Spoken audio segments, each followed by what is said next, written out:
is merely an extension of the dark.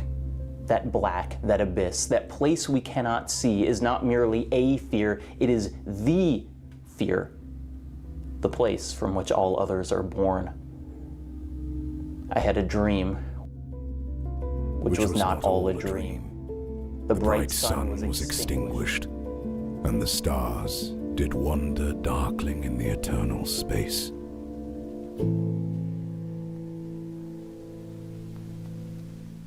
In November of 2021, a woman named Beatriz Flamini descended into a cave in the south of Spain. Her intention was to remain underground and isolated longer than any human in history. She almost did it. Flamini is notable in her submission to the dark because of her general enthusiasm for the whole process. Despite helpers bringing her food and supplies, she specifically chose not to directly communicate with the outside world. No talking with others, no updates on current events. She would have a couple battery-powered lights, but no clock or externally updated calendar. She would not see another human face for 500 days. Because she didn't bring a mirror, she would not even see her own. She was, however, provided with a pair of GoPros. She would use these to record the whole experience. Remember these. Her fixations on dark and isolation and disconnection are unusual, but not wholly unique. The man she was attempting to take the record from was named Milutin Vjokovic. He was a Serbian scientist who spent 464 days in a row inside a cave. Vjokovic had a radio through which he could talk to people outside, but that communication did not spare him the effects of the dark. He hallucinates. His hair grows long and ragged. He pulls out his own teeth. Or there's the French speleologist Michel Siffre. In 1962, he ventured into a cave for 2 months straight. A decade later, he returned to the dark for another 6. He found that his perception of time inevitably warped. Weeks after he entered the cave, he tried to mentally time 2 minutes, and it took him 5. Occasionally, he stayed awake for 36 hours in a row, though he didn't know it. When he was retrieved from the cave, he was surprised. Why are they pulling him out? Isn't he only halfway through? My psychological time had compressed by a factor of 2. When Flamini emerged from the cave in 2023 after a year and a half of residence, she seemed thrilled with her time. She told writer D.T. Max that her stay was excellent, unbeatable. She took a series of medical exams and all her vitals were normal. Her attitude seemed almost unbelievable. She hadn't been affected at all by her year in the dark. But the GoPros tell another story. The first thing they document is her loss of time. On day 38 of the experiment, she says to the camera, "I'm convinced that if I get past day 30, it's a done deal." Then the auditory phantoms enter the picture. She begins to hear things, or more specifically, she begins to hear a thing. This is not paranoia. This is not hallucinations, she whispers to her GoPros. If it's an animal, it's a big animal. She was always alone in the cave. To enter, one had to rappel down a 200-foot sheer drop, but she was convinced there was something there with her. 300 days in, Flamini breaks. She blames the router researchers had placed in the cave, says that it's sending out sonic waves that are giving her nosebleeds. She climbs out of the cave but stays confined to her tent at the entrance. Assistants replace the router. She goes back in. And the more she talks about the dark, the more her initial report, excellent, unbeatable, seems like an attempt to rationalize, maybe even repress, her true experience. She later admits, "I didn't exactly lose consciousness, but the darkness saps you of life. The solitude, the social uprooting, it consumes you. You eat, you down nutrients, but you consume yourself." Because of Flamini's brief exodus from the cave, she fails her record attempt. Vjokovic's 464-day stay in the 60s still bests her, but I wonder how much the record matters to her now. how much importance she puts on the exact amount of time she spent in the dark. The cameras, the other scientists, they monitored how long she was down there, but Flamini experienced something different. A while ago I was born. A while ago I was going to visit Mongolia. There is no past, there is no future. Everything is present, everything is a while ago, and it's all brutal and strange. Michel Cifre was more blunt about his time in isolation in what he called the terrifying sensation of infinite space. He wrote, "I now understand why in their myths people have always situated hell underground." And this is the language of the people most eager to explore the dark. Here's an obnoxious question for you. Can you see the dark?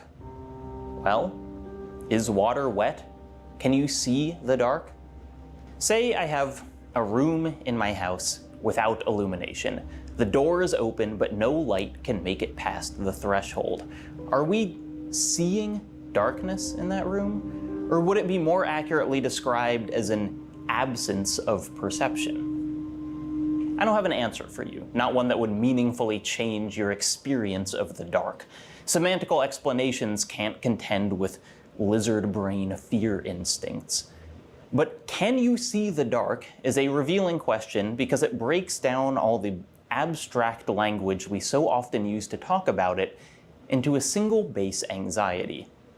Here's how I would describe the fear of dark once you suck all the poeticism out of it. Either there is nothing there, or there is something there. That's it. That's all there is. Either the dark conceals something, or the dark reveals nothing. As a kid, I'd occasionally punish myself by reading some of the most frightening works of American literature ever published, the Scary Stories to Tell in the Dark book series. They are, rightfully, most remembered for their illustrations by Stephen Gammell, inky works of absolute cruelty that elevated otherwise pretty benign, spooky stories. But there was one notable exception. On page 45 of More Scary Stories to Tell in the Dark by Alvin Schwartz, there's a story called The Voice. It is 114 words long. I'm now going to read it to you in its entirety. Ellen had just fallen asleep when she heard a strange voice.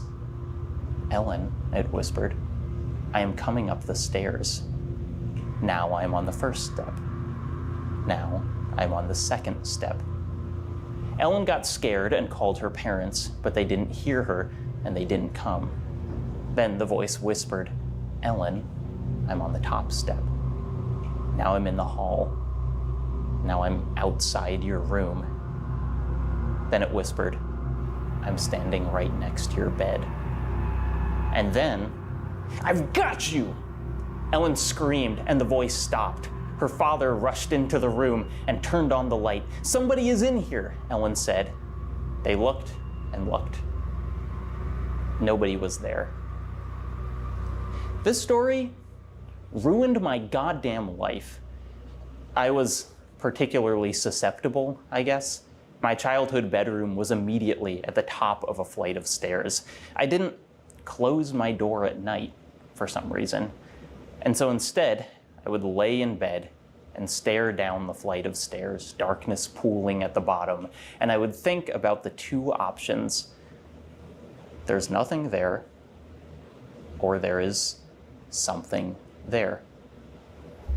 This anxiety is leveraged throughout horror media. Most relevant to our previous discussion of Flamini and the underground is Neil Marshall's 2005 classic The Descent, a film that lets the audience stew in the stress of its claustrophobic subterranean darkness for nearly an hour before revealing its cannibalistic humanoid underground dwellers. The composition of these before scenes is wonderfully minimal. Often nearly the entire frame is left black. A single headlamp may provide some light, but only enough to highlight the surrounding dark. Many scenes are horribly rooted in their physical space, like this skin-crawling push through a tunnel.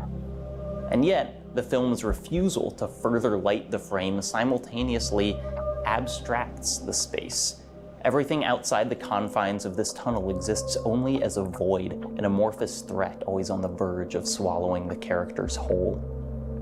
The descent does have an easy escape for the viewer, though. For as tense as it is, we can reassure ourselves, never in a million years would I put myself in that position. That reassurance ceases to work when darkness envelops the domestic. This is why I couldn't shake Schwartz's The Voice. This is still where my most visceral fears manifest. Gerald's Game is a fairly middling Stephen King book that happens to contain one of the most electrifyingly scary scenes he's ever put to paper. The book centers on Jessie, a woman left handcuffed to her bed after her husband unexpectedly dies whilst preparing for coitus. Unable to escape the cuffs or leave the bed, Jessie is left alone in a cabin, too remote to call for help. As the book goes on, she flickers in and out of reality, mixing her present predicament with her life's previous traumas. And then she meets someone else. She passes out in the evening and wakes in the middle of the night, her arms stiff, her muscles cramping after hours of being handcuffed. She starts to talk to herself. How long can she go without food? How long can she go without water? And then she stops. Her eyes, which had been wandering aimlessly across the darkened room, locked on the far corner, where the wind-driven shadows of the pines danced wildly in the nacreous light falling through the skylight. There was a man standing there. Terror greater than any she had ever known crept over her. Her terror had blown her mind temporarily clean from wall to wall and ceiling to floor. No sound escaped her, not even the smallest squeak. She was as incapable of sound as she was of thought. She didn't black out, didn't even come close to it. But that mental emptiness and the total physical incapacity that accompanied it were worse than a blackout. When thought did attempt to return, it was at first blocked by a dark, featureless wall of fear. A man in the corner. It's absurd how many of my own childhood anxieties manifested as little more complicated than a man standing in the corner at night. A coat over a chair, a shadow across a bookshelf, a creak of the floorboards, all would near immediately become that most horrifying of apparitions, a man in the corner. And like I did, Jessie immediately tries to talk herself out of it. She's being crazy, she thinks. It's just the dark and moonlight and her own psyche manifesting horrors, but she doesn't believe her own rationalizations. She can feel him. Slow waves of malevolence emanating from the corner of the room. Kitty Horror Show's Anatomy, an indie game I've spoken about at length before, manifests this same anxiety. The player, after wandering around a cold, dark house, finds themselves trapped in the bedroom, and the narrator intones,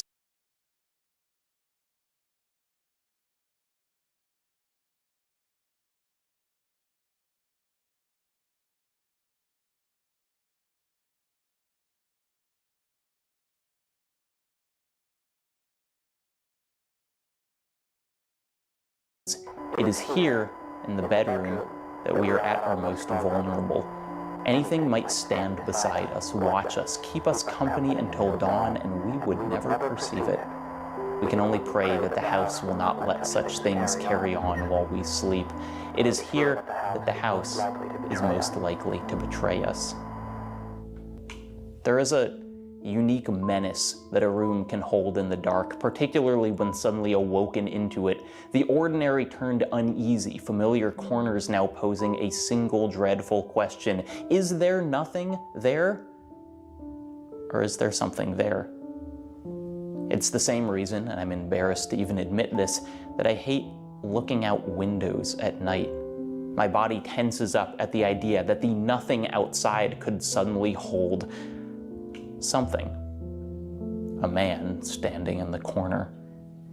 In Ian Reid's book, I'm Thinking of Ending Things, the protagonist describes an incident in which she awoke in the middle of the night, looked out her window, and realized someone was standing outside. A tall man, so tall in fact that his head was above the top of the window. But despite this, she is sure he can see her. In Anatomy, the narrator analogizes windows as the eyes of a house, says it's hard to shake the feeling of being watched when encountering the lightless windows of a tall, dark manor. They describe the windows as eyes as gazing out at their surroundings, but at night, when I'm alone, I can't help but feel that they've turned inward, that it is now the dark that watches me through each window. The protagonist of I'm Thinking of Ending Things watches the tall man outside for a long time, maybe an hour, and then, unexpectedly, subtly, he waves.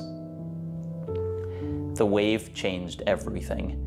It had an effect of malice, as if he were suggesting I could never be completely on my own, that he would be around, that he would be back. After that, I thought it would reoccur, that he would appear again, watching. But it didn't. Not at my window, anyhow. But I always felt like the man was there. The man is always there. Back in Gerald's game, Jessie continues to stare at the shadows in the corner forming the shape of a man. Her mind untethers. Things especially changed in the dark when a person was alone. Who knows what some men and women have seen in the hour of their solitary deaths? Is it so hard to believe that some of them may have died of fear, no matter what the words on the death certificates say? The shadow doesn't speak, but it leans forward into the moonlight out of deniability. It smiles. And something in Jessie's mind makes a decision. Some part of her brain senses that this dark is too deep, that any more time here will somehow break her irreversibly. A piece of her starts running for these circuit breakers in her head, racing against the panels of her psyche that have begun to smoke. That small piece of her mind throws the breaker because fear-induced unconsciousness is preferable to even one more second in that room with that man in the corner. There was an intolerably bright flash inside her head, and then the lights went out. The largest blackout in history happened on the 31st of July, 2012. It doubled the previous record, which just happened to have been set the day before. At about 2:30 a.m. on July 30th, an electrical line in India running from Bina to Gwalior tripped off. The line's failure immediately cascaded across northern India's grid. Plants in Punjab, Haryana, Rajasthan, Delhi, Uttarakhand, Jammu, Kashmir, and more all went down. In total, 300 million people lost power.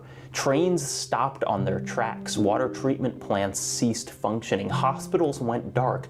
For most, the outage lasted less than a day. 80% had power back by that evening. Well, they did, for almost 12 hours. On July 31st, a similar sequence of failures occurred, except this time it didn't stay confined to the northern power grid. Weakened from the previous day, the extreme load pulled down the northeastern and eastern grids as well, plunging literally 670 million people into darkness. That is, if you need further context, twice the current population of the United States. Infrastructure ground to a halt once again. Trains, hospitals, water, all kaput. In a true nightmare scenario, 200 workers were trapped in a coal mine in West Bengal, their elevator to the surface suddenly non-functional. It cannot be overstated how much the advent of electrical lighting has changed our functioning as humans. Our pattern of sleep, formerly segmented into multiple shorter periods, has been artificially stitched into one extended rest. We've used our ability to define the night as an opportunity to redefine ourselves. We are no longer creatures built in parallel to the rising and setting sun. The lights only go out when we choose. But it's an impermanent change. Take away electricity, return a human to a day defined only by the sun and the moon, and their sleep will return to a pre-industrial schedule, 2 shorter sleeps separated by hours of gentle wakefulness. It is alarming how thin the line is between self-definition and submission to the schedule of the solar system. In India in 2012, 500 million people suddenly returned to a dark beyond their choosing. It is one overloaded line and an interconnected series of power plants. In 2014, the Wall Street Journal reported on a leaked report from the U.S. Federal Energy Regulatory Commission. The report detailed the vulnerabilities of the country's electrical system. Namely, even though the U.S. has more than 55,000 electric transmission substations, a coordinated attack on just 9 of them could cause a coast-to-coast blackout. It would, quote, plunge the country into darkness for weeks, if not months. This exact situation is unlikely. Those 9 extra special substations are still classified, but not impossible.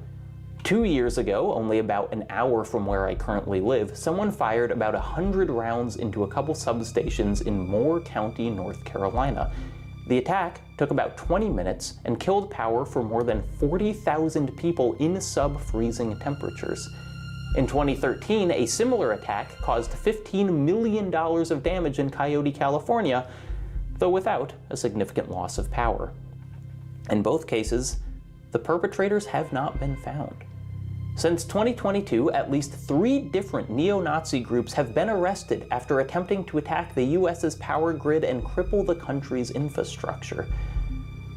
But despite its fragility, it's easy to take that grid for granted when you consider how staggeringly wide we've spread the light. The darkness of the sky is measured on something called the Bortle scale. It goes from 1 to 9, and the higher the scale, the more light pollution you're experiencing, and thus the less able you are to see celestial bodies. Where I currently live is a Bortle 8 to 9, that is to say, very bright. And I can see some stuff. I can see the moon, and planets, and Orion occasionally. With a 20-minute drive, I could get to a Bortle 4, which reveals much more of the Milky Way. Striving for true darkness, though, is exceptionally difficult. Dark Sky International lists only 9 dark sky sanctuaries and a couple dozen dark sky preserves within the United States. I have, in fact, been to one. Craters of the Moon National Monument in Idaho contains about 1,000 square miles of land, several hundred of which are covered by the gnarled remains of what was fairly recently fresh lava. It is truly an unearthly landscape covered by jagged rocks, ash-black hills, and massive hollow tubes under the ground that once contained flowing magma. It is also classified as a Bortle Scale 2. It is very dark. But here's the thing. Not totally. Even there, in the middle of this lava field, many miles from any major cities, I could still see the faint glow of the horizon. I have to admit, it was kind of crushing. This was supposed to be the best of the best, and still not true dark. To really achieve the void I want, the only option might be to go out to sea. 300 miles from the coast, the curvature of the Earth swallows up the countless lights of the land. To sail out there on a moonless night and turn off all the lights of the boat might give the kind of darkness even craters of the moon couldn't deliver. Not the black of the underground, but that of the universe itself. There's a fact about light pollution that's always stuck with me, though. Emissions, wastewater, litter, most kinds of pollution stick around. Even if you completely stopped all air or water pollution tomorrow, we'd still be dealing with its current leftovers for millennia. But not light. You turn off all the lights, a power line trips, 9 very specific substations go down, and the skies return to their primeval darkness at literally the speed that light travels away from Earth. We would instantly be thrown back to the same skies seen by the earliest of our species. The dark is never that far away. On January 24th, 1925, a man named Alvin Peterson stood a little bit closer to the darkness than anyone else. On that day, Saturday, Millions gathered in a curved arc across the US to watch the moon completely occlude the sun. It was a solar eclipse, one with a path of totality that started in Minnesota and raced to the Atlantic Ocean, passing directly through the center of New York City. And above New York, on top of an airship over 600 feet long, stood Alvin Peterson. He was the Navy's best aerial photographer and had been assigned a job no one had ever had before. He was to film the total eclipse. Peterson stood on top of the Zeppelin for over 2 hours, cranking specially treated film through his camera. The temperature never climbed above freezing. Frostbite swiftly spread across his fingers and cheeks, but these externalities paled in comparison to his experience of the dark. John Dvorak writes that at the moment of the eclipse, the world essentially stopped existing for Peterson. The great silver expanse of the airship disappeared beneath his feet. Although he was a mile above the ground, he stopped feeling the vibrations and movement of the craft. Nearly the entire population of New York watched from below, but Peterson stood alone in the night that had fallen at 9 a.m. on a Saturday morning. The film he shot of the eclipse didn't turn out. I don't really mind. Peterson, along with the whole crew of the Zeppelin, was sent up that morning because eclipses are a remarkable opportunity for scientific discovery. In 1925, scientists used the new infrastructure of the telegraph to measure the speed of the moon's shadow across the Earth, 3,500 miles per hour. 6 years earlier, photographs taken of stars surrounding the sun, visible only during the totality of a solar eclipse, confirmed that they were in the wrong place. That is, the sun was in fact bending light around it. This was a phenomenon suggested by a 40-year-old physicist named Albert Einstein. Following this discovery, the Times published a quiet piece called "Revolution in Science: New Theory of the Universe, Newtonian Ideas Overthrown." It was, effectively, confirmation of Einstein's theory of general relativity. The article stated, "Our conceptions of the fabric of the universe must be fundamentally altered. Minutes of darkness changed our idea of the cosmos forever." Yet somehow, this still isn't my favorite way eclipses have sculpted our view of the world. Human-kept history does not have a consistent calendar. Across thousands of years of civilization, we have not carefully cross-referenced our date-keeping, nor made sure that our scales of time remained consistent. Knowing a precise date from millennia ago is near impossible, even with modern science like carbon dating. To weld together disparate records from the span of all cultures, you'd need some unignorable event that occurred at some immovable point in time. Something like darkness falling in the middle of the day. If humans were sentient and able to record events, they recorded the eclipse. John Dvorak writes, "How do we know that Julius Caesar was born on July 13th, 100 BCE and died on March 15th, 44 BCE? Or that Confucius died in 479 BCE? Or that Buddha died 4 years earlier? It is by combining chronological references found in ancient sources with the precision of astronomical calculations to determine absolute dates, and eclipses are the cornerstones of these calculations. The date of an eclipse, any eclipse within human history, is predictable forwards and backwards. We know when an eclipse will occur 100 years from now, and we also know when one occurred 100 years ago, or 1,000 years ago, or 10,000. It is, in fact, this celestial dark that has illuminated history. From the date of an eclipse, the timing of countless other events can be extrapolated. The light is obscured, but the past is exposed. Furthermore, this style of date tracking reveals even more about the physics of our universe. For instance, in Babylon, on April 15th, 136 BCE, multiple recordings document a total solar eclipse, including the time of the sun's occlusion and the specific planets visible during the dark. When the date of this eclipse was first calculated in the modern era, scientists were confused. Yes, there was an eclipse on April 15th, 136 BCE, but it should have fallen over Morocco, not Babylon. What happened?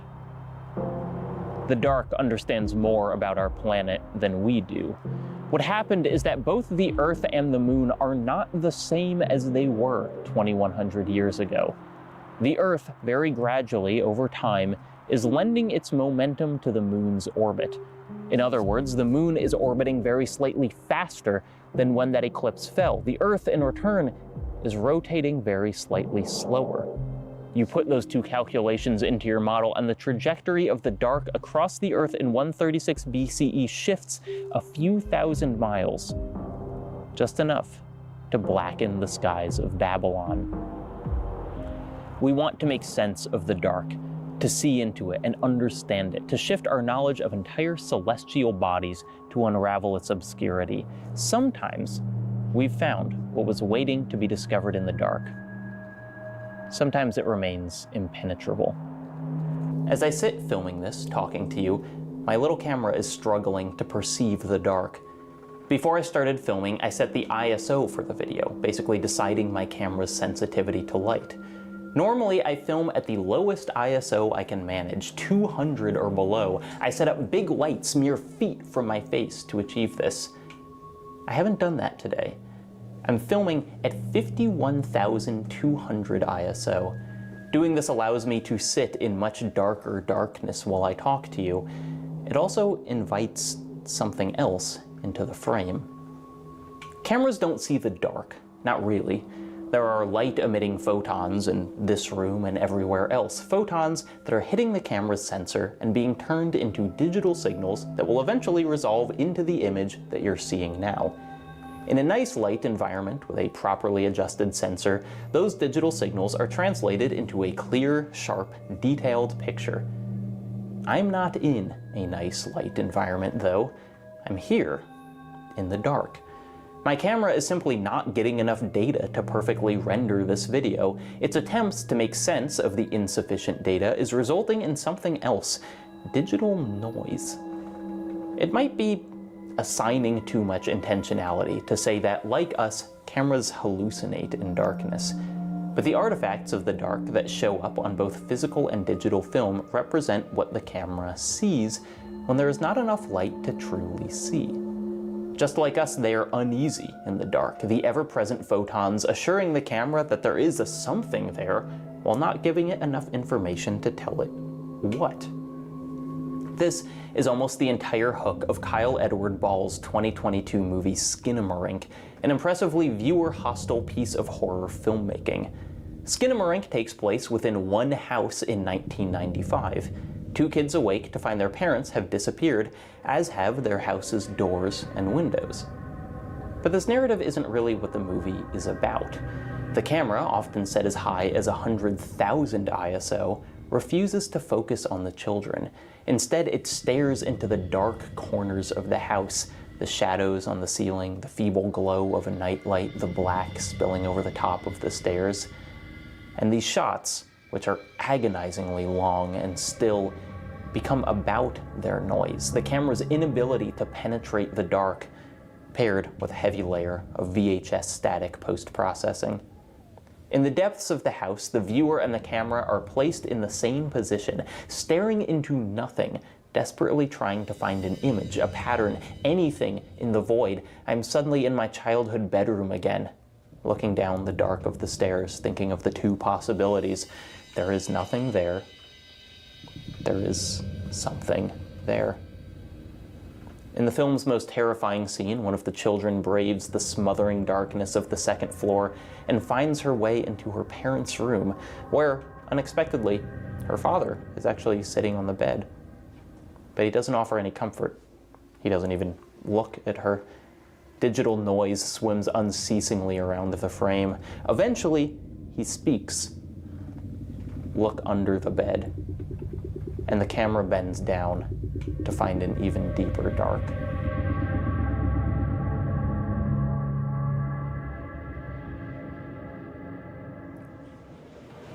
On page 465 of the book House of Leaves, the book itself, A book called House of Leaves appears in the narrative. It is one of the last possessions held by one of the book's protagonists, Will Navidson. The book exists to be burned. House of Leaves is a book about a house that contains an insurmountable amount of dark. Appearing first in Navidson's life as a wall that refuses to be measured, and then as a space-defying hallway, the house eventually grows into an unknowable void, a terrestrial portal to an infinite vacuum. And the house doesn't just swallow those who literally inhabit it. House of Leaves, as a complete work, documents all the lives that have been somehow consumed by the house's dark, physically, academically, emotionally. But no one is more entangled than Navidson. He is so inextricably pulled to the abyss that he ventures into the house's depths with no expectation or hope of ever leaving it. And at the end of his journey, when there is nowhere else to go and nowhere to return to, he is left in the dark with two things: a book, House of Leaves, and a box of matches. The book is 736 pages long. He tears the first page out and sets it ablaze. In the 2021 adventure game Genesis Noir, the protagonist, a man wandering through space and time in a vain attempt to prevent the future, is sucked into a black hole. The rest of the game vanishes beyond the event horizon. All he's left with are his memories, represented by a number of items collected over the course of the game. All those and a box of matches. He sits in the dark, striking each and letting them burn down until he's left with a single one match in his collection of memories. After a moment of consideration, he lets the flame consume them all. In the finale of Ralph Ellison's seminal 1952 novel Invisible Man, the protagonist falls through a manhole into a pile of coal dust and is subsequently sealed inside. He cannot see, cannot move the manhole cover, cannot feel anything except the presence of the briefcase he's hauled through his entire journey. That and a boundless expanse of dust. It's a kind of death without hanging, he thinks, a death alive. He sleeps, wakes, stumbles through the void, and he finds something. A matchbook with 3 matches left. He opens his briefcase, which contains his high school diploma, memoirs of the past, the letters that eventually ended him in this coal bin. Each item, no matter how sentimental or bitter, serves one final purpose. They burn. In each of these works, the fire the protagonists spark in the darkness represents a sort of freedom, a fiery cleanse that separates them from the prior burdens of the plot. They each emerge on the other side of the dark more clear-eyed than when they entered, but personal growth doesn't remove the horror of their circumstances. The characters encounter the abyss, they lose themselves within it, and in the face of true dark, they gather the pieces of their own self-definition, everything by which they identify themselves, and they burn them until there's nothing left. We're back to Flamini in the cave. The solitude, the social uprooting, it consumes you. Or to put it a better way, you consume yourself. And yet, without darkness, there is no us. REM sleep can only properly happen in darkness. In too much light, Jacqueline Yallop writes, our REM duration is reduced or removed completely. Deprived of darkness, our dreams are vapid, too slight to restore or refresh, too insipid to matter. Will Hunt writes of the many luminaries of our species that found prolonged exposure to the dark a necessary component of their most radical ideas, Pythagoras and Da Vinci, Muhammad and Elijah. Their journeys without light played a part in the ideas that defined them, the space, again, to dream. I think about the nearly impossible relationship we have with the light and the dark. Not only has our whole circadian rhythm been sculpted around the oscillations of day and night, but this extends to a precise celestial position and context nowhere else in the solar system, John Dvorak writes. Can you stand on solid ground and watch a moon blot out the sun?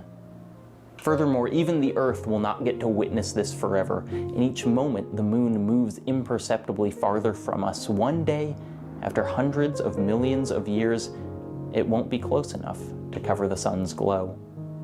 We exist in the only place, at the only time, where we could witness this exact phenomenon. The point farthest on Earth from a consistent human-made light is likely Point Nemo. It is the most remote place on the planet, a position in the middle of the South Pacific more than 1,500 miles from any land, a point so void and empty that, as many writers have pointed out, anyone unlucky enough to occupy Point Nemo would be closer to astronauts aboard the ISS than any human on land. It is, says Cullen Murphy, the anti-Everest. It beckons because nothing is there. On June 13th, 2113, a solar eclipse's path of totality will pass directly over Point Nemo. The moon will, for 1 minute and 35 seconds, plunge the darkness of space directly into the darkness of Earth. In all likelihood, no one will be there to see it. The waves were dead. The tides were in their graves, the moon their mistress. Their mistress had expired before.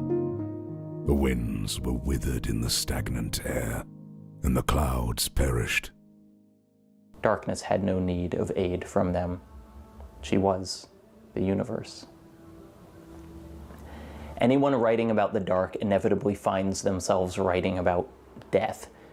It is, maybe, the only place you can end up. The final darkness, the end of all our metaphors, our fears of dying boiled down to the same simple dichotomy: there's nothing there, or there's something there. After all, isn't that what people report when they feel themselves dying?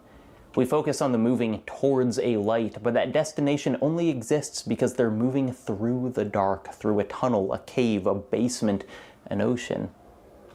I was moving through this long, dark place. It seemed like a sewer. I was in an utterly black, dark void. I had the feeling that I was moving through a deep, very dark valley. I don't know what happens after you die. I don't know what happens while you're dying. But throughout writing this, I keep having this thought, this dream of an astronaut, somehow thrown into intergalactic space, the barren distance between galaxies, the truest void that exists. I think about how you would still be able to see the stars, or rather you would see entire galaxies as single points of light, but that light would share no illumination. You would look down at your body and see nothing. You would move your hand over your face and the galaxies would disappear behind your own darkness. That dark would be the only way you could recognize yourself. There's nothing there. There's something there.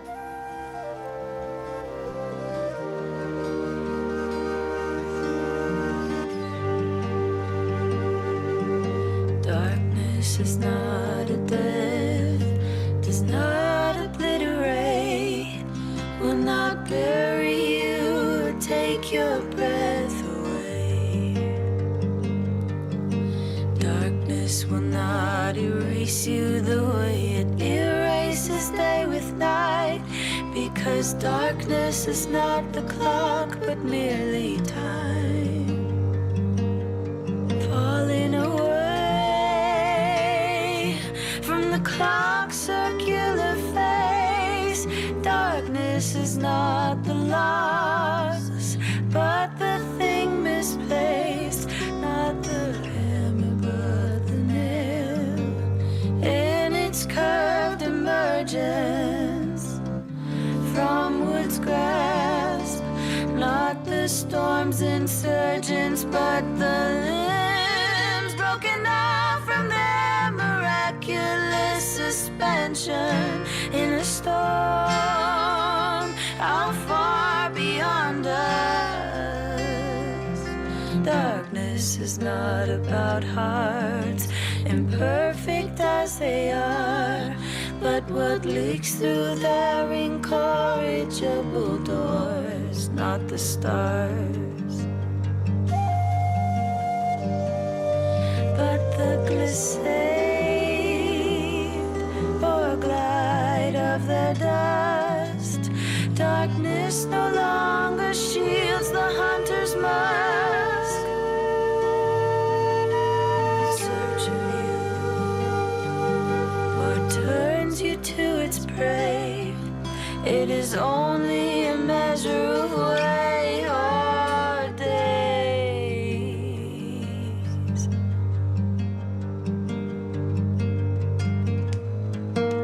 Not something without a beginning or an end, especially not an end. Nor is it vertigo, nor the whole, but merely a piece. No, darkness is but a ghost of an idea.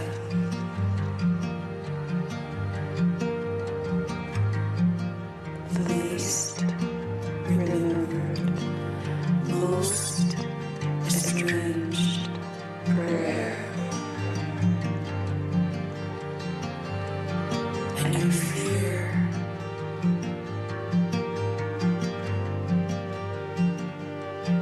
You fear.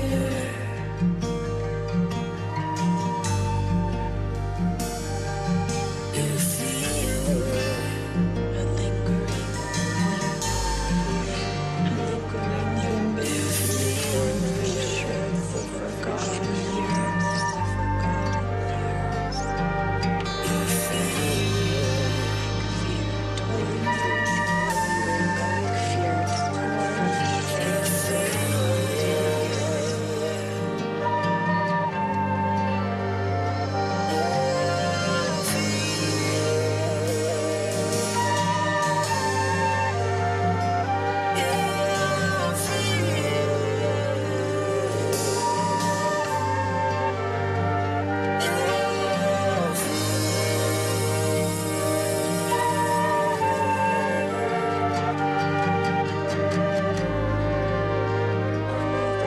only that much is clear. Only that much is clear. Only that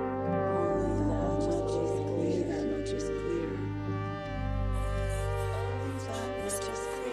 much is clear.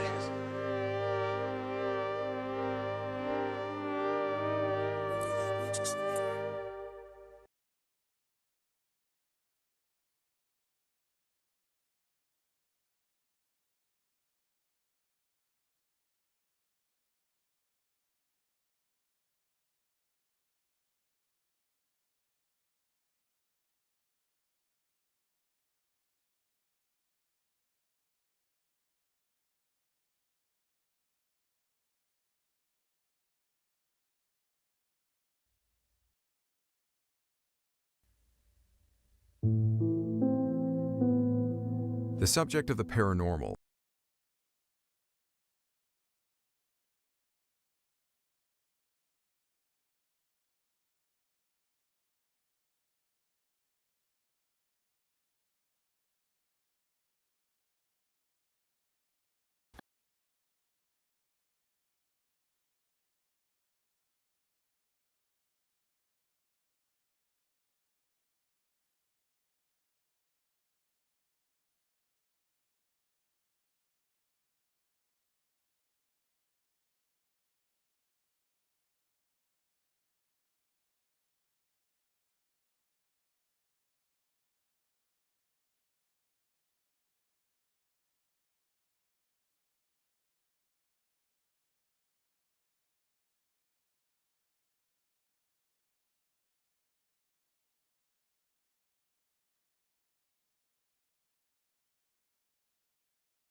is a fascination to many, no less those who have experienced it.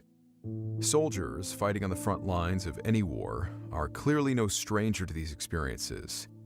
Why this is such a commonality across the documented wars throughout humanity is up for speculation.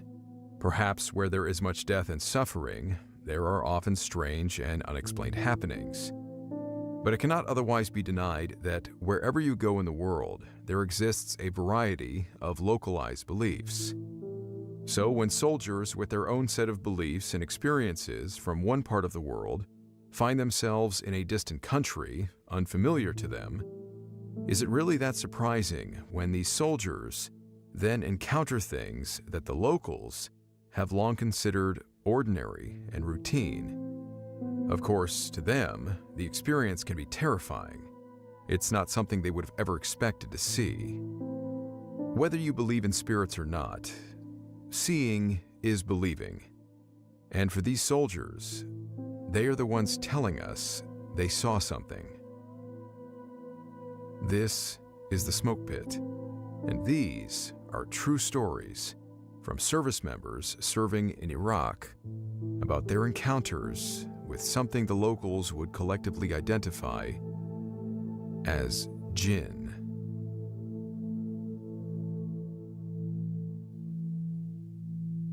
The Baghdad Mall.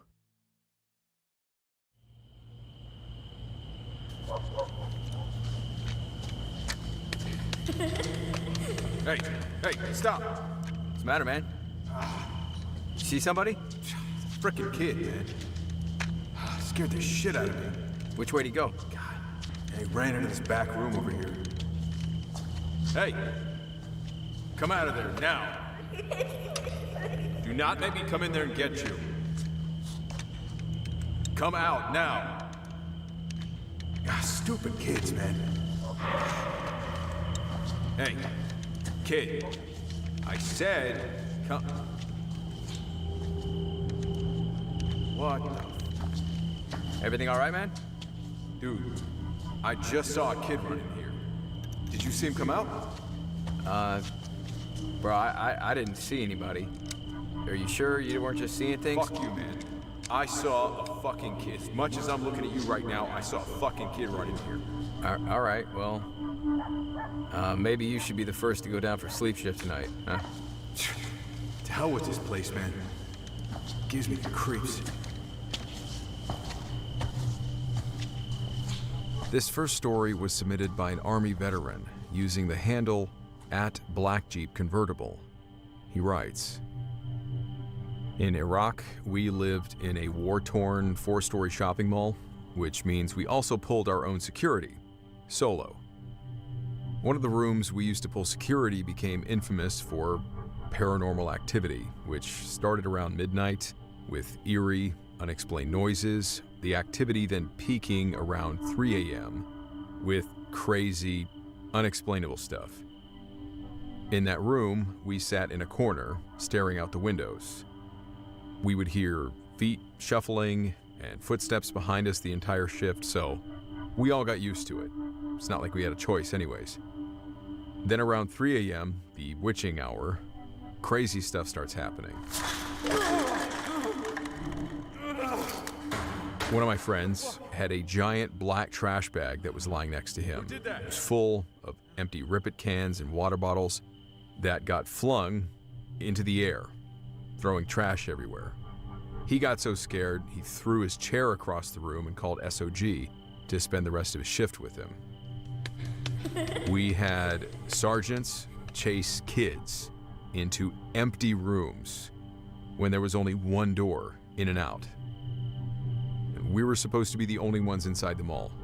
No local civilians, especially not kids. Another one of my friends ended up literally frozen in fear when he saw a grayed out, transparent Iraqi soldier walk up and sit next to him during his shift. He said he just froze the entire shift and tried not to look at it. The entire exterior of the mall was riddled with bullet holes and craters, so we figured a bunch of people died there before us. But we later found out the one room we experienced the most activity in was formerly a discotheque, a party room, club, where Saddam's two sons tortured and killed people. That room also led to the roof, where they had apparently tossed people off of the building. My worst witching hour experience wasn't as bad as others. My shift that night was midnight to 0400. It started with feet shuffling behind me for hours, which wasn't too bad to get used to. And I was trying not to look away from the windows where there was at least some ambient light coming in, because when you're wearing night vision, all you see is a green circle through one eye and complete darkness through the other. It gets really creepy when you turn your head, because if you do see something scary, it won't show up until it's directly in front of you due to the loss of peripheral vision looking through the night vision lens. So, after maybe 3 hours of staring into nothingness, it's now about 0300. And all of a sudden, I hear and feel a whisper next to my ear, as if someone had their lips half an inch away from my ear.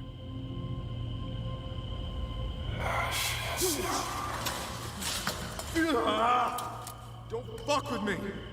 You know I'm scared of this shit. I will shoot. I have never moved so fast in my entire life. I simultaneously stood up, turned around, gun up, light on, ready to shoot a ghost. I was hoping it was someone pranking me, but there wasn't anyone around me. I went and checked all of the adjacent rooms, but they were clear. So I broke an entire box of chem lights and tossed them all over the room, thinking, I'm gonna be able to see anything coming now. But that just gave the room a really eerie green glow. Before, I couldn't see a single thing. Now, I think I'm seeing things moving because it's so dimly lit. I ended up spending the rest of my shift facing the room with my back against the window. I couldn't give a damn what was happening outside anymore. They could have had a VBID drive right up to us. I was more scared of the ghosts than anything. Another subscriber with the handle @GoodyTiger57, another Army vet who visited the same location, responded to his comment and his story with the following. The very first day we got to that mall, we were all like, holy hell, this place is really creepy. Like Shaun of the Dead times 100, and we were either late teens or barely old enough to drink, so obviously the first thing we did was go straight into the basement to check it out. It was pitch black and really creepy. Didn't matter if we had guns. It still felt really scary. Out of our group, me and a few guys were the first to run out of there. Seen too many scary movies to stay there any longer. The last ones to leave kept saying they saw stuff, but we figured they were just messing with us because we chickened out and it was only month 1 out of 15 of our stay.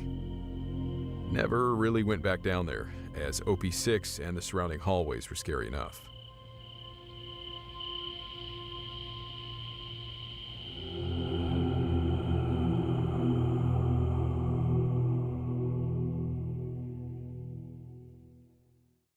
Footsteps in the gravel. What's the creepiest thing you've seen while you've been out here? Dude, okay, so our terp, right? He told me this story the other day. So he was standing on the inside of these T-walls right here, right? And he said, I mean, like he saw a disembodied shadow, like a person, but like only from the waist up. Bro. Just go right through the wall. Damn, really? Yeah. Creepy, man. And there was one of my corporals told me a story.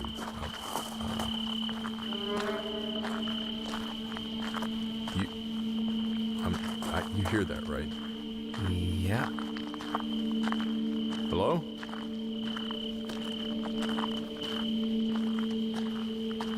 What the hell? Dude, where the hell is that coming from? I don't know. Towards the Humvee? I don't see anybody.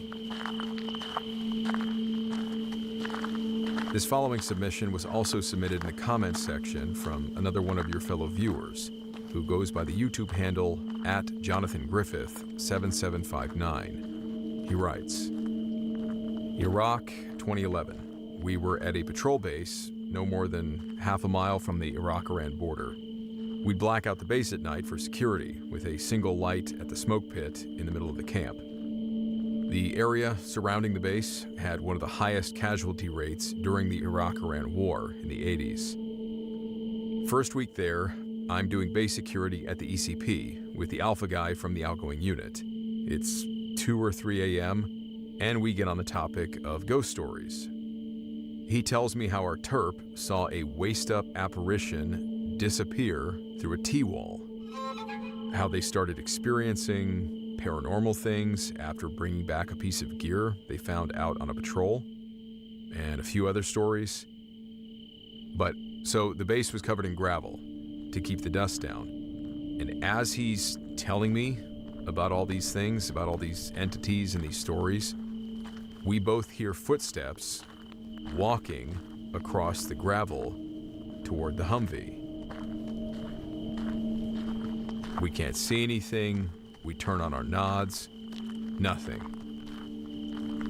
There's nobody around. Just a super creepy place, especially walking around at night in complete darkness with just your headlamp. Also had a constant feeling of being watched when we'd go out on night patrols.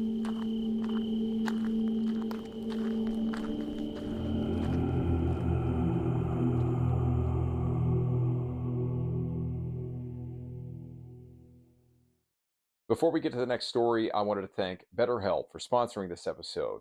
So I served 9 years in the Marine Corps, and in 2015, Demonic children.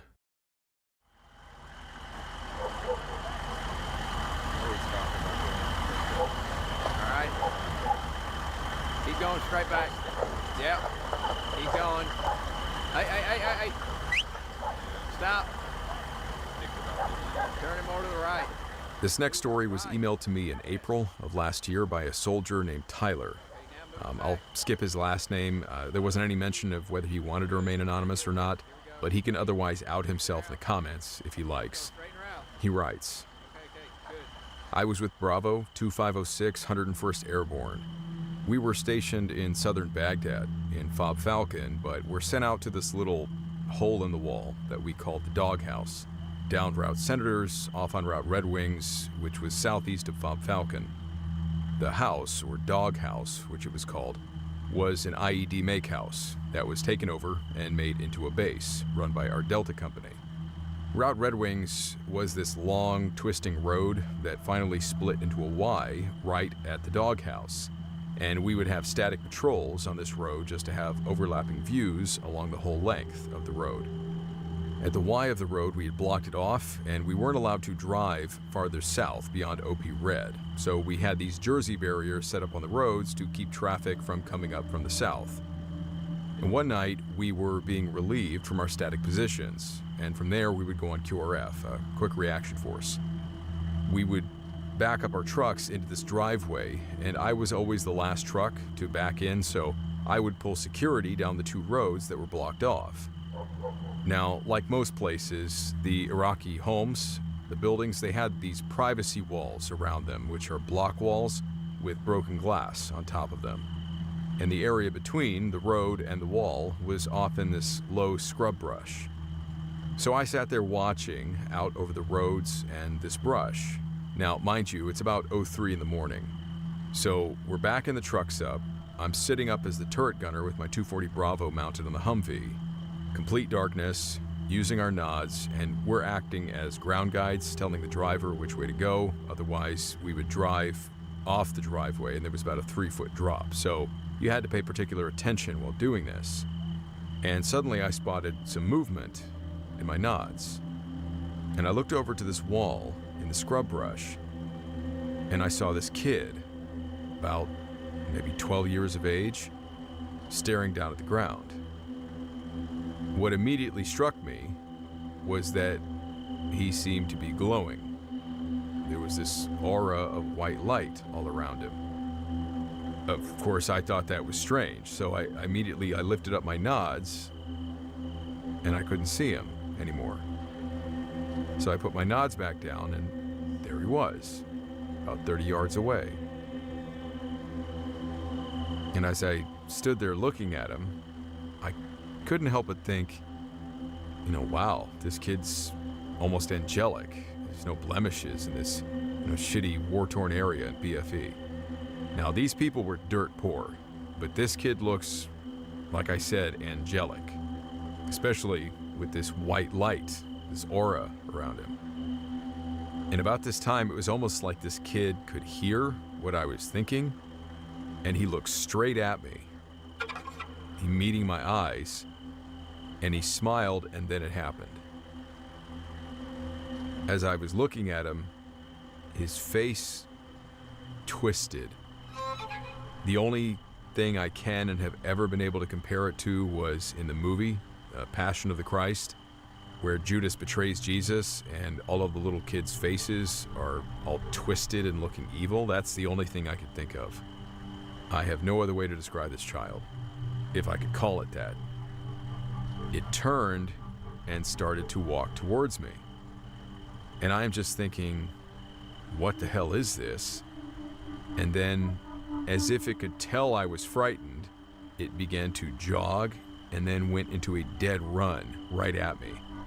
And I'm thinking, I'm gonna have to shoot this thing. So I immediately bend down and pick up a sight picture through my nods and click the safety off and start to put pressure on the trigger. Now this thing is only about 5 feet away from my truck. And so the trucks that were backing up are having trouble maneuvering. So at that moment, they all turned on their headlights. So this white light floods the whole area and my nod. So I'm blind for a second. And when I regain my picture through the nods, it's gone. So I click the safety back on the gun and I lean back into the turret. My medic heard me sigh, and he asked me what was wrong. And I told him that I thought I was going insane. Obviously, this all happened very quickly. We finished backing our truck into the parking location for QRF, and that's it. But for the next 3 consecutive nights, when I was on a sleep shift and had some kind of dream, I would have these recurring nightmares of this angelic boy demon. And a few days after seeing this, we were coming back down that road. We would be out at OP Red for 4 days at a time and then move back to Fob Falcon for a day and a half for refit. So now we were traveling back down the road in a convoy, and I was feeling lucky to be in the middle of the pack. I had my turret at the 3 o'clock position, and as we were driving, I see a group of people with a young girl standing apart from the rest. She was about 20 yards to their right, back against this privacy wall. And as we drove by, I had always made a habit of making eye contact with anyone I saw, but something just felt strange about this girl with her back against the wall. As we got closer, I noticed 2 things. One, she had jet black eyes. And 2, where she was standing, there was a canal that ran right next to the wall. I realized there was nowhere for her to be standing. This black-eyed little girl was hovering at ground level, staring a hole through me. And as this tree came between us, breaking my eye contact with her, and she had disappeared by the time I could see around the other side of the tree. I don't know if anyone else saw this particular girl or the demon kid, but other guys in my outfit later told me about seeing similar things.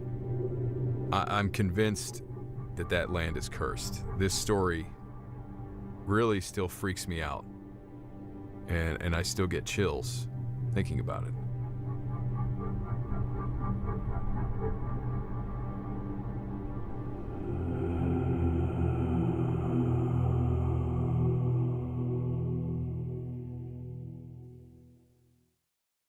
The Winged Jinn.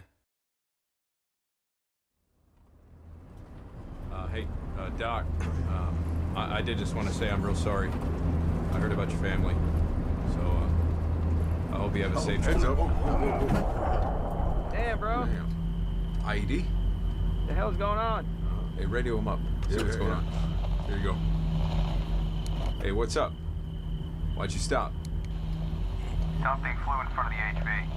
What the hell? What the hell did you just say? Flew? In front of the HV?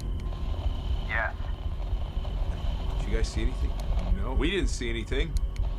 Does anyone hear that? Helo? Where is that coming Yes. Yes, but I don't see it. Do the other two vehicles? Sergeant, what the hell am I Hey, looking Sarge. at right now? We got something out here. Holy shit, what is that? This last story was shared online in 2020 by an Army medic serving in Iraq in 2006 under the user handle HavaDucky81. Like many who have shared similarly strange and unbelievable stories, she did say she expects people to disbelieve her.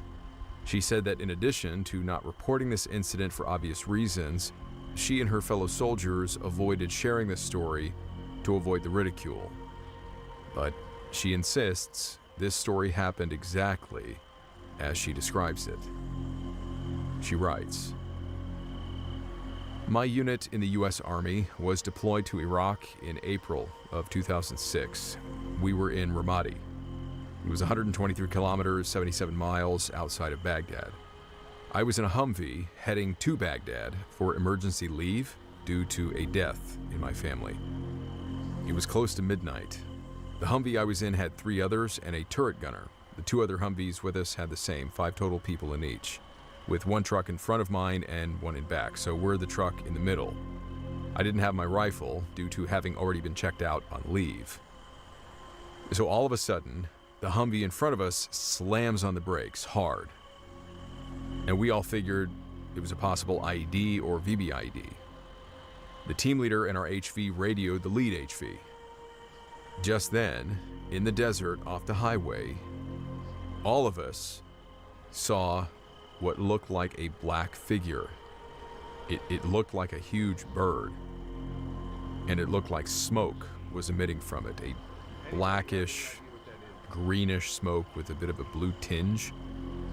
So we're all trying to focus our nods on what we're seeing, and the 2 troops in our truck that had better nods than anybody else said they could see something but couldn't make out what it was. The smoke was distorting the view, and within a second or two, a rock was then thrown at one of the HV, and it was a big rock, like the size of someone's head. And we all froze. So due to rules of engagement, we couldn't just light it up. So we used a spotlight on it, and in that light, whatever this thing was, it just flew straight up, and simultaneously we heard a loud screeching noise. All of this happened very quickly. We all sat there in a state of mingled shock, curiosity, and what? Panic? And what the hell was that thing? When we got to Baghdad, we rendezvoused with, there was an Iraqi translator that they were picking up to bring to the Marines that were with us. And he told us quite plainly, it sounds like you encountered an Efreet. One of the team leaders responded, a what?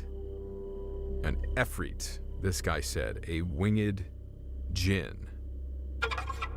We were all a bit speechless. And we chose not to disclose to our command this winged thing that we saw. Battle fatigue, now more commonly known as PTSD, that was a career killer at this juncture. It's been 13 years since this happened. I met my now husband in 2015, a fellow soldier, And coincidentally, he had also been deployed to Ramadi with my sister unit, 2-6 Infantry Division at the time. He had also passed down this particular stretch of highway on his mid-deployment leave. He eventually recounted a story to me about something he saw, which completely shocked me because it was very similar to my story, with the exception that they never stopped. They just said screw it, and they just boogied on through. They didn't stop their vehicles. I was a medic, so death was my daily norm, especially considering the time we were there was very deadly, including an aid station manned by soldiers that was ambushed and blown to bits. Now, I still can't wrap my head around this, but it didn't end in Iraq. I think something followed me home, not sure what, although I've often wondered if it might have been a soldier, one of the ones I couldn't save. Because now, the last 2 places we've lived in, something has followed us from each place.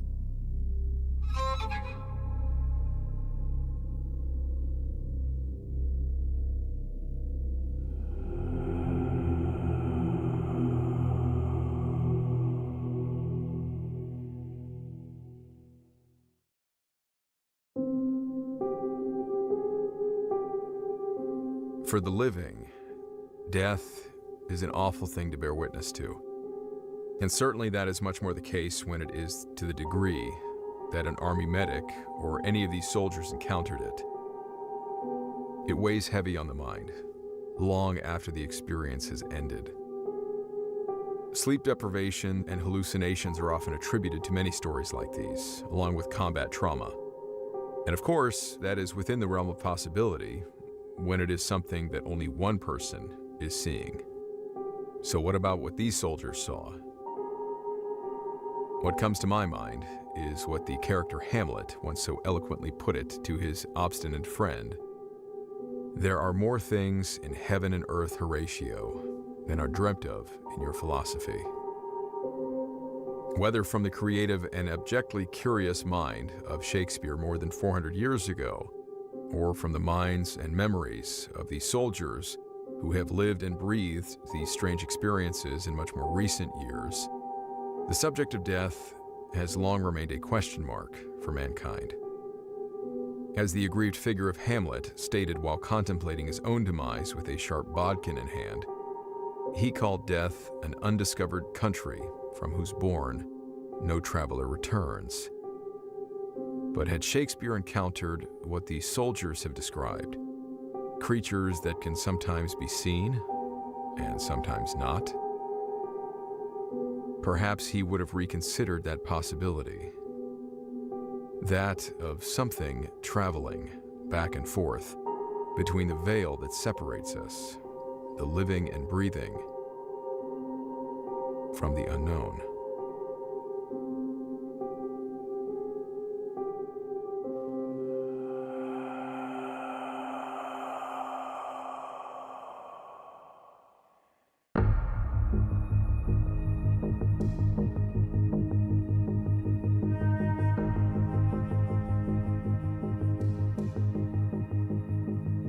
But I want to kind of go into the personal side and be like, what have you seen that maybe gives some credence into this? I don't know, there's something else other than, I don't know, what we do day to day. So, as far as all the bizarre stuff, and again, I completely chalk this up to hallucinations, because we did not sleep for more than a few hours during this week-long session. That was our final training phase of recon school. It would have been my second mission that we did, so it's probably at least 3 days of no sleep at this point. We were patrolling on the north side of Camp Pendleton, and then we're hiking up this dirt trail going up the side of this very steep hill, and we were in a staggered column. And so when you're patrolling, you do your buddy check, you do your, over the shoulder, make sure the guy behind you is still there. And all of a sudden, I look over to my right, like my immediate right, and the guy that's Chauncey, who was supposed to be walking behind me, he's now walking next to me. Like he's kind of caught up to me, and I thought, when you're on these steep hills sometimes, you do just want to get up the hill, so you end up kind of picking up the pace a little bit just to kind of grunt it out, and because you're tired of going slow on this steep hill. And I see him now walking next to me. Now, we have an instructor walking with us, so as a team leader, my immediate thought is we're going to get our butts chewed out if this continues. I was like, dude, you gotta, dude, like, what are you doing, man? Do you need something? Like, move back. Like, come on, man. Like, we're in staggered column, man. Like, move back. And I'm talking to him for like several seconds, trying to get him to, he's not paying attention to me. It's dark, and I've got nods on. And so I'm like looking at him, like my nods are on my left eye, as you know, because I'm a right eye guy and I shoot with my right eye. So I'm looking, trying to see him kind of awkwardly, trying to turn. And all of a sudden I hear Chauncey's voice talking to me, but it's not coming from my immediate right. It's coming from behind me. So I immediately then fully turn and look further behind me, and it's Chauncey is still behind me where he's supposed to be. And he's like, bro, who the hell are you talking to? And it just hit me that who was I talking to? And so I immediately looked back to my right to see who the hell was this guy, and he's not there anymore. And the only things I could see were like some small trees and brush that was there. If you want to listen to the rest of this podcast that I did with Mike is an Iraq veteran who now works for Atlas News. We had a really long talk, like a 3-hour conversation. I will link it in the description and up here at the top of the video. Thank you, as always, to all of my viewers, to my patrons and YouTube channel members. Grace and peace to all of you. May God be with you no matter what you are dealing with. And I will see you in the next episode.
Welcome to the smoke pit.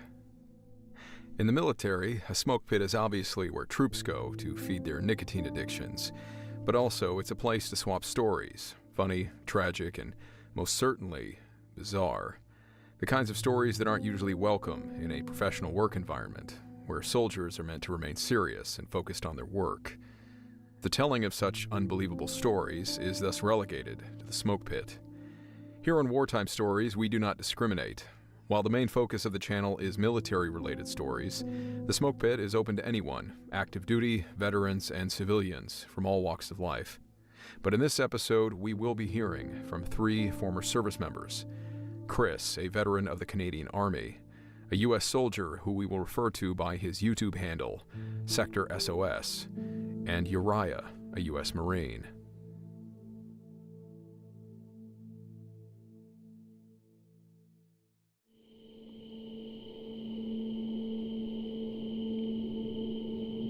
My name is Chris. I'm ex-Canadian Army. This happened in Afghanistan, Operation Athena, the Canadian contingent to ISAF. It was during winter, late 2000s, Kandahar province. Our company group, comprised of mechanized infantry mounted in LAV 3s and some Leopard tanks, engineers, combat service support, we deployed for a 4 or 5 day operation to sweep some villages along the Arghandab River. On the first night, we halted in the middle of the riverbed, which was dry at this time of the year. It's about a half a kilometer wide, so if you park in the middle of it, you'd get a clear view for a couple hundred meters on either side, making it impossible for any bad guys to sneak up on you in the night.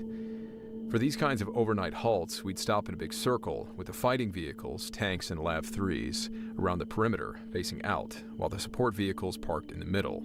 The vehicles on the perimeter would take turns being up, providing security for their part of the ring. Picture 20 vehicles in a circle, with the ones at 12, 3, 6, and 9 o'clock being up, meaning their crews are awake, slewing their turrets, scanning their thermal imagers, and covering their sectors. Then, after an hour, the next vehicle to the right of each of those takes over and relieves the previous vehicle, and so forth throughout the night. You do this, of course, so that everyone can get some sleep, but also provide constant security against enemy attacks.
After we formed our perimeter, got the dismounts out, and started settling in for the night, the shift schedule came over the radio, informing us that we had the second shift scheduled to start in an hour, and another 1 or 2 shifts later in the night. The back of one of these LAVs is basically a big open compartment with benches on either side that the infantry dismount sits on. But the infantry guys are now sleeping in a shallow ditch behind the LAV, so the gunner and the crew commander, which is me, got to sleep inside on those benches. Better than sleeping in the dirt, I suppose. The driver sleeps in his station up front. Since we had to be up in an hour for security watch anyway, the gunner, driver, and I decided to just lay awake in our sleeping bags, reading, watching movies, and playing PSP respectively until it was time for our shift. About a half an hour before our shift started, we heard and felt the distinct sounds and movements of someone climbing up onto the LAV. It's a heavy vehicle, but you still know when someone's climbing onto it. And in that scenario, it probably means someone's coming to wake you up and make you do something. So the gunner and I, laying across from each other, we look at each other, we sit up, give a collective sigh, bracing for one of the hatches above our heads to pop open and to start being told what to do by some sergeant. But nothing happened. It just went quiet. I was confused. We would have heard and felt if they had climbed or jumped off the LAV. I stood up and opened the hatch above the bench so I could pop my head out and see what was going on. There was nobody on top of the LAV that I could see, but the LAV has a big turret, and I figured maybe whoever it was went to the driver's hatch up front and was talking to him. So I climbed right out of my hatch, got up on top of the LAV, then climbed on top of the turret to look towards the driver's hatch. And there was still nobody in sight, and nowhere for anyone to hide. Now I'm really perplexed. From on top of the turret, I can see all the ground between me and the flanking vehicles. I can see where the troops are sleeping. I can see the support vehicles in the center of the ring, and I have a clear view of the riverbed for hundreds of meters. There isn't a single soul moving around anywhere. And at this point, I go from perplexed to concerned. We are in hostile territory after all, and having unknown persons crawling on your LAV in the dead of night is a bad thing. I get back in and explain the situation to the other 2 guys and instruct them to lock all the hatches from the inside since we apparently can't account for who or what is crawling on our LAV. From there, we just waited for our shift to start, performed it as usual, and went back to bed.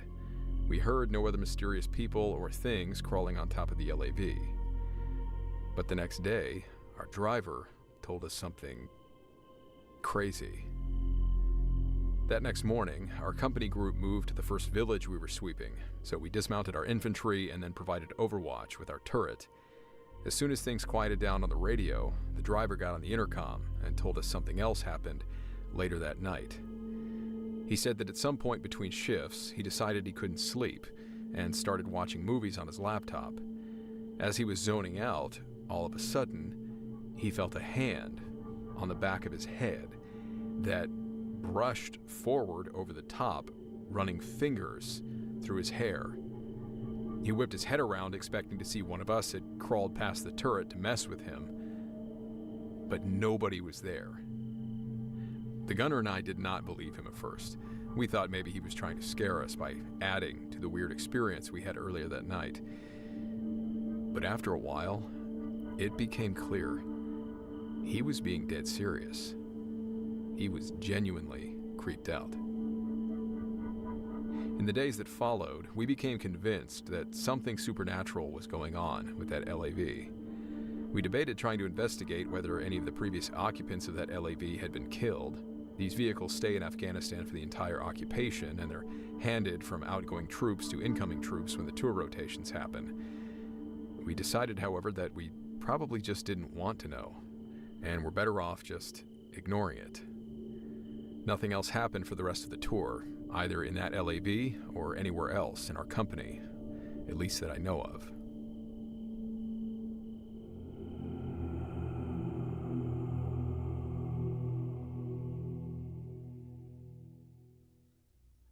The following story is one shared by an American soldier who goes by the handle Sector SOS.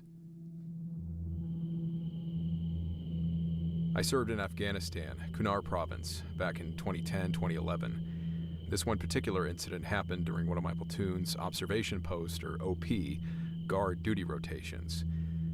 One night, me and 2 other soldiers were doing our routine surveillance of a nearby road, just down the hill from our outpost. At one point that night, we saw a young kid, a shepherd, walking 4 goats up the road. All 3 of us saw him, until I took off my goggles and realized that this kid had disappeared. Whoever was walking the goats was only visible through our NVGs. The night was pretty clear, and although it was dark, you could still easily see the silhouettes of the goats, but there was nobody else.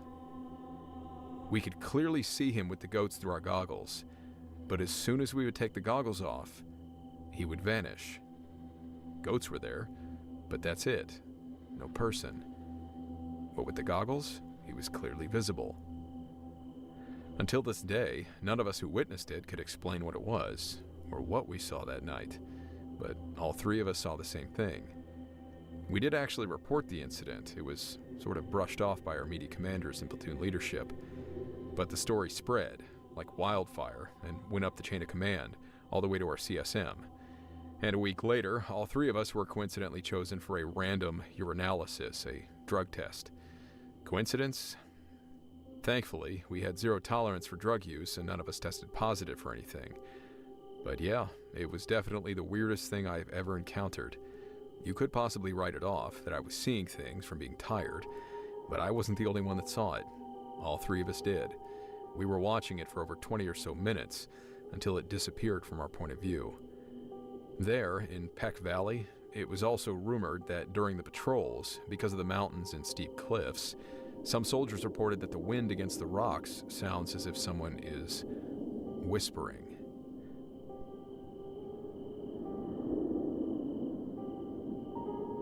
I personally never heard that, but I can definitely vouch for what me and those other 2 soldiers saw that night during our guard duty. There is no doubt in my mind it was something out of the supernatural. I still get goosebumps just talking about it.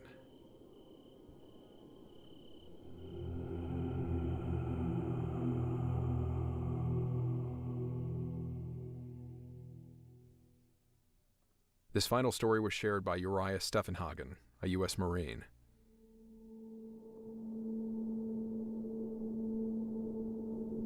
Just to give you some background, I was deployed to Afghanistan with the U.S. Marine Corps back in 2011, when I was 20 years old. This event took place on Camp Dwyer, which is located in Helmand Province. At this particular time, I believe it was about October or November, I was on a team that would do base defense on guard posts along the base perimeter, with each post having heavy machine guns mounted. I worked the night shift. All the guard posts had a radio channel that we used for non-official radio traffic, things like communicating possible security threats that didn't need to go to the Command Operations Center for reporting, general conversations to stay awake, and so on. Anyway, I was on Post Delta, and one of the other Marines needed to be taken off of Post Hotel. The post names are the letters of the military phonetic alphabet. Something worth noting about Post Hotel is that it's located within the Afghan National Army compound that was attached to our base. The post was on the edge off the HESCO barrier, which is a fabric-type bucket with a wire frame that got filled with rock and dirt for protection against enemy fire and mortars. We lined them up and stacked them to create walls. This is important to note because 1 or 2 months before I arrived to Afghanistan in September of that year, at the base of Post Hotel, a rather tall tower, an ANA pickup truck had rolled and crashed into the HESCO barrier about 30 feet to the left of Post Hotel. Both ANA soldiers in the truck died in that crash. Where the truck had crashed, it had hit the HESCO wall and left a rip and some damage to the wall that was never repaired. Anyway, so one of the Marines got taken off of Post Hotel, and I got put up there to take his place for a few days. I always heard stories about footsteps on the metal stairwell, walking up with no one there, and shadows moving across the doorway, but I didn't pay much attention to it as I was more concerned with Taliban attacks and carrying out my required duties. There were always 2 Marines on each post, but I cannot remember who my partner was that first night on Post Hotel. It was a normal night, and we were all chatting on our side radio channel about whatever we could think of. I was scanning into the darkness, looking for anything that would catch my eye. I happen to look to my left and see the damage to the HESCO barrier from the truck crash, but notice something different. I focus on it, and I see two shadows, side by side, of two people. The ANA had their own secured entry gate into their compound that had bright floodlights about 200 meters behind my guard tower. They also had living quarters around our tower. I first assumed that I was seeing a shadow cast from their gate, or others standing around, but realized it was so late at night and the shadows were extremely clear and the size of an average-sized man. If the shadows were from someone that far away, they should have been larger and not nearly as defined as these shadows were. And these shadows were also completely still. I called my partner over to look at these things, and he found it strange as well. Now, we're thinking there may be a security threat that we need to deal with inside the base, so I start scanning around with my M16 mounted flashlight. My partner shined his flashlight on the shadows directly, and they didn't disappear, as a shadow should have. The shadows were still there, even with direct light shined on them, but still resembled shadows. Now our heightened sense of alert changed to absolute confusion. As we sat there staring, the two shadows started drifting to the left into a larger shadow that was cast from nearby ANA military vehicles. They were not moving as if a person was walking, but sort of gliding in a smooth and consistent manner. Still assuming we had a security threat, my partner went and cleared the area. He came back up the tower and said nothing is there and things seem to appear normal. So we tried to brush it off as being tricks of the night and our eyes being tired. But a few minutes later, we saw the shadows again, and they slowly drifted back again in the same exact way as previously. We sat around talking about it for a few minutes before I mentioned it to the other Marines on the other guard posts on our side channel. I told them what had happened. I mentioned that it occurred about 15 minutes ago. One Marine, I can't remember who it was a devout Catholic. He asked me in a concerned voice, You said this happened about 15 minutes ago? I told him yes. Look at your watch. I looked down at my watch, and it was exactly 3:15 a.m. Having always been a believer in ghosts and paranormal entities, my heart began pounding as I started to think that I could have just witnessed a ghost firsthand at 3 a.m. Exciting, yet terrifying at the same time. My partner and I saw the same shadows reappear a few more times until 4 a.m. We talked about it and all sort of concluded that it was the ghosts of the two ANA soldiers that died there months back. The next night, I told my partner in my previous post, Post Delta, that he needed to see these shadows if they appeared again because he thought we were crazy. So he agreed to switch with my current partner to come into Post Hotel with me on the second night. His last name is Williams. I haven't asked him if I can use his full name for this, so I'll just refer to him by his last name. So that night, Williams and I do our changeover with the shift being relieved. The night goes quietly, with nothing occurring until 3 a.m. The same shadows appeared and drifted back to a larger shadow as they did the night prior. Williams thought it was strange, but didn't find it particularly intriguing. So he said he was going to take a nap, and I told him I would stay up and keep watch. He laid down, and a few minutes goes by, and just before he falls asleep, I'm standing behind one of our machine guns and staring out into the dark desert. And all of a sudden, we hear a loud sound, as if someone had hit one of the metal beams supporting the guard post with a pipe or a heavy stick. We go into full alert, and Williams grabs his rifle and heads down the tower to search for anyone nearby. But he comes back up to report that nobody was found. We figured it could be the tower settling or something came loose, trying to rationalize the situation. He laid back down, and just before he fell asleep, the same thing occurred. Now we are both staring at each other, wondering what the hell is making the sound. We told the other Marines on our radio side channel, who were mostly becoming alarmed at hearing this noise coming from our guard tower. About that time, I realized we needed new batteries, so I radioed up our corporal to come bring us new radio batteries. He arrived and began walking up the stairs. Williams peered over the steps and watched the corporal walk up. And when he got upstairs, Williams asked him if the sergeant was with him too. The corporal said that it was just him, and that the sergeant was back at the Command Operations Center. Williams, who happens to be a man with a rather dark complexion, he suddenly turned a much lighter skin color and stumbled back to sit down. We asked if he was okay, and he said that he had seen someone walking up the stairs right behind the corporal. We were all terrified, and Williams certainly believed us at that point because he saw something that was so real but unexplainable. But it didn't end there. I refused to go back to Post Hotel the next night, and I was put back on Post Delta. I didn't observe anything else after that. A few weeks goes by, and nothing strange has occurred. A Marine named Kyle, who I'm still friends with, was on Post Bravo. After the quiet few weeks, he reported to us that he was sitting on the back steps of his post taking a break. He said that he had lit a cigarette and was just looking around, and he noticed some dust get kicked up on the dirt berm underneath some barbed wire fencing. At first, Kyle said that he thought it was from a desert jackal because we had those dogs howling in the night and scrounging for food near the base. Normally, it wasn't anything strange. But then he said that the dust cloud rolled down the berm and got larger, and finally, it took up the shape of a person walking. He continued to explain that he could see definite legs walking and arms swinging, and the dust cloud shaped into a person-like figure. He said that it just dissipated after it had walked across the dirt road.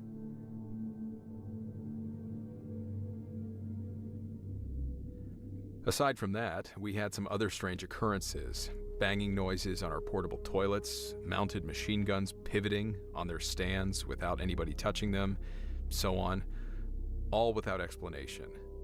I remember a conversation with another Marine about these strange happenings. We talked about how Afghanistan has been plagued with warfare and violence for thousands of years, from Alexander the Great to the Soviet Union to now the Taliban in the United States. So much bloodshed and killing had happened there. We figured it must not be a far-fetched idea that souls are aimlessly wandering in that vast desert with nowhere to go or to rest. And I was talking to some Afghan interpreters that the Marine Corps contracted for missions. They said that they had seen and heard things that are not there. They spoke of battlefields from when the Soviet Union invaded the country, and some nights you can still hear the screaming and fighting, despite the battles having been fought more than 40 years ago. Another interpreter told us about a friend of his father's that had died while fighting the Russians, and one night he was apparently seen after his death walking down the road in Kabul and into his home, and even kissing his daughter on the forehead before disappearing. He said it was a very real experience, and this man was a senior interpreter that I trusted. And I wish I could say I left all this behind in Afghanistan.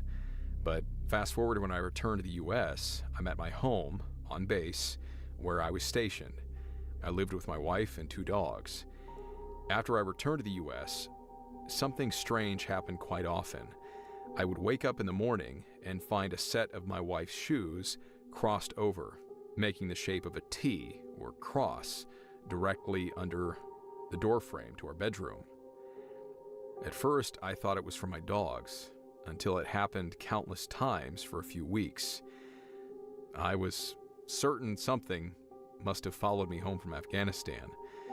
I never felt completely alone either. It felt like something was with me, behind me, in the dark with me. It honestly scared the hell out of me. I had to turn on the lights as I entered rooms and refused to walk in the dark. For years after leaving Afghanistan, I was terrified to be awake between 3 a.m. and 4 a.m. because I didn't know what could happen or if I would see something else. I have many other stories and have always been a firm believer in the possibilities of the unknown. I don't know what's out there, but I believe there is something that we cannot wrap our human brains around yet. But I do believe that we are not alone, and I have personally experienced it. In the last few years, I've been okay though. I have since left active duty and am now a police officer. But I will say about my time in the military, and even as a police officer now, no situation has ever scared me more than those strange, unexplained occurrences that happened when I was in Afghanistan on the night shift.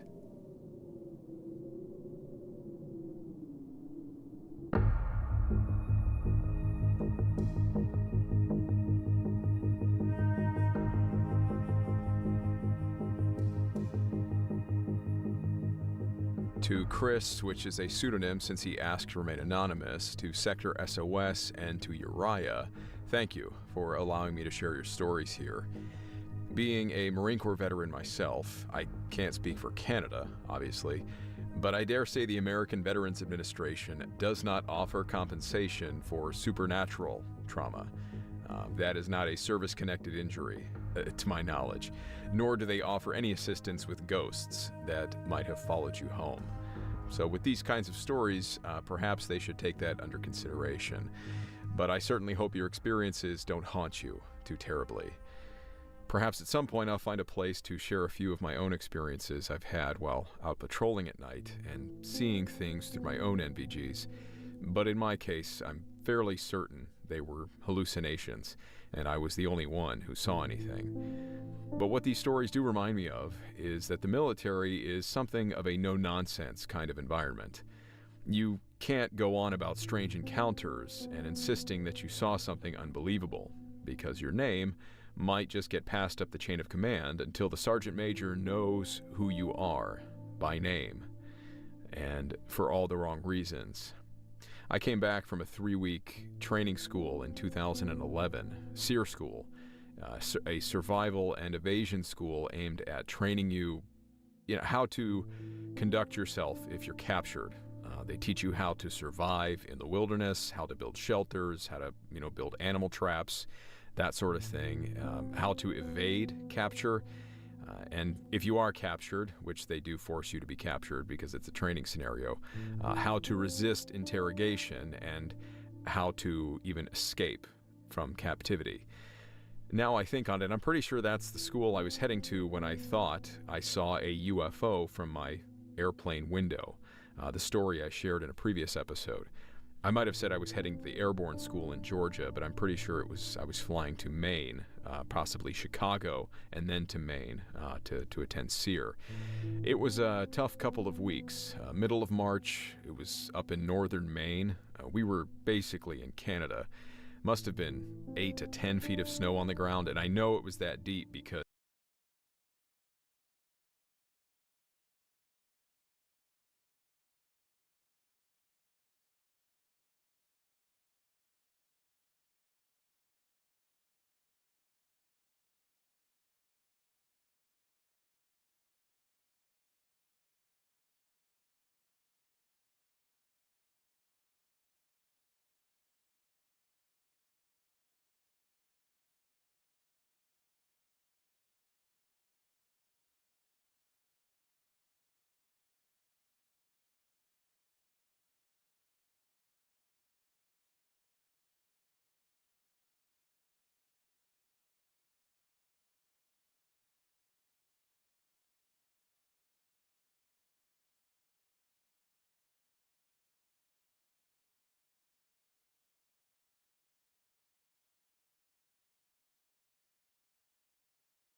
was when we built a fire on top of the snow, which they show you how to lay out sticks so the fire doesn't burn out, but it would melt all of the snow and it would create this giant pit.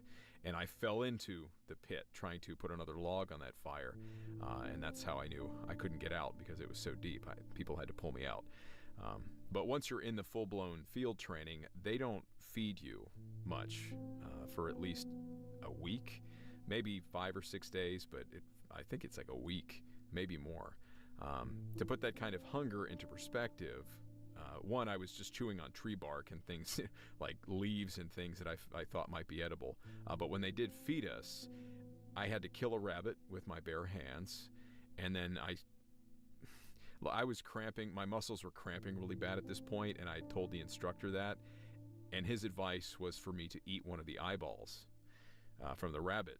And so he throws me the head, and okay, what am I supposed to do with this? And he's just suck it out. And he was dead serious. So, yeah, and I was that hungry. I sucked an eyeball straight out of a rabbit's head. He said that the eyeballs had a lot of electrolytes. I'm sure they do, but I think that's just a prank that they play on every class that goes through there. But when I finally got back to my command in Hawaii, I had lost probably 10, 15 pounds. I really just wanted to unwind. So I bought some incense to burn in my room, some sandalwood or pine-scented incense or something. I never bothered to check if I was allowed to burn incense in the barracks. I probably should have thought about that. Square book.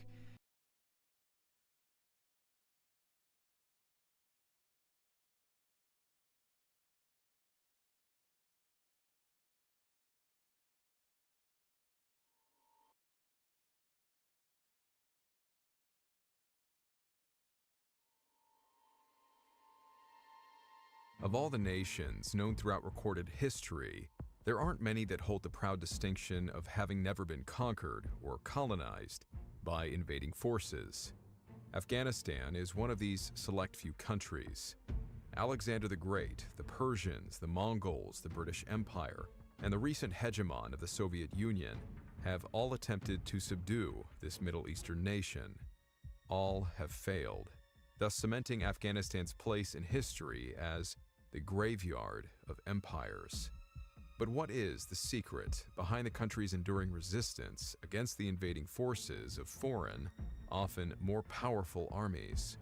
Many strategists will cite the Afghan terrain as being the key to its success, namely its vast mountain ranges.